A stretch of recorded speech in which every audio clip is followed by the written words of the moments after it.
I'm going to review an audiobook by Jim Rohn called Communications and the Art of Persuasion.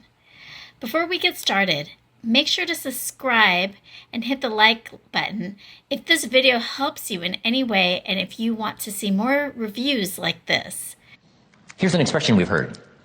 Words are no substitute for action. That's true. Let me give you another one. Action is no substitute for words. It's okay to do, but you've also got to say. Express it, as clumsy as it might be to start. Start a better program of better communication, saying it better.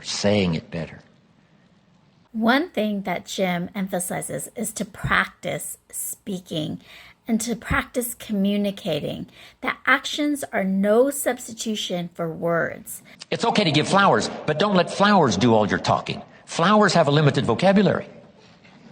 Guess what flowers say? You remembered. That's about all they say. Flowers don't say, nobody in this world affects me like you do. Love. See, flowers talk, but they don't say that. That you got to put in the little card. Nobody in this world affects me like you do. Love. And then you sign it.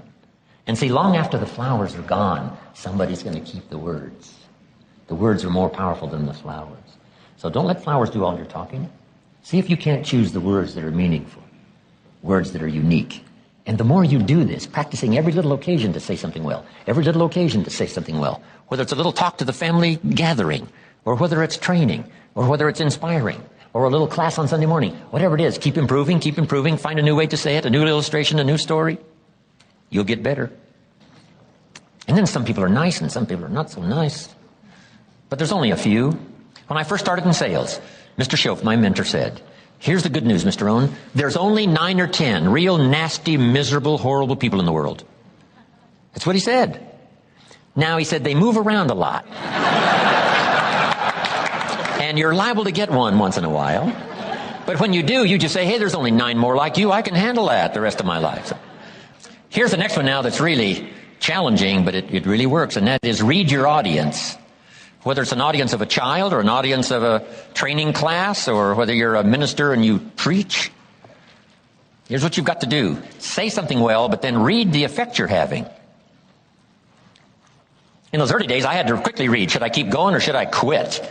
I mean, is it over? Or, you got to read it. And at first, I started just going through my notes like this, and I didn't look up. I would go through my notes and I wouldn't look up. I would just go through my notes and go through my notes. Some of those early classes, I think everybody could have left and I'd have just kept on going right through my notes. Then finally, I learned to start looking up to see if it's okay. Should I slow down? Should I speed up? Am I coming on a little too strong? Should I get a little softer? This is what reading is all about. If you're talking to a child, should you really pour it on or should you hesitate? Should you save this for another time or do it now? Some of that you've got to pick up by reading the child. Read what's happening to your audience of 1 or 1,000. Here's what's next in good communication, saying it well, brevity. Right? Don't take too long to say it if you can say it in shorter sentences and shorter time. One way to learn brevity is to talk to kids. You talk to kids for 30 seconds and they say, how long is this gonna take? It's already too long, right? 30 seconds. I mean, they got games to play and things to do. They can't hang around for, an hour's discourse. So talk to kids. It helps you to make it more brief. Powerful, but brief. Well said, but, more brief. Let me know your thoughts in the comments below and see you next time. I'll leave you with a few more clips. Don't wish it was easier. Wish you were better. This is a craft. Don't get lazy here.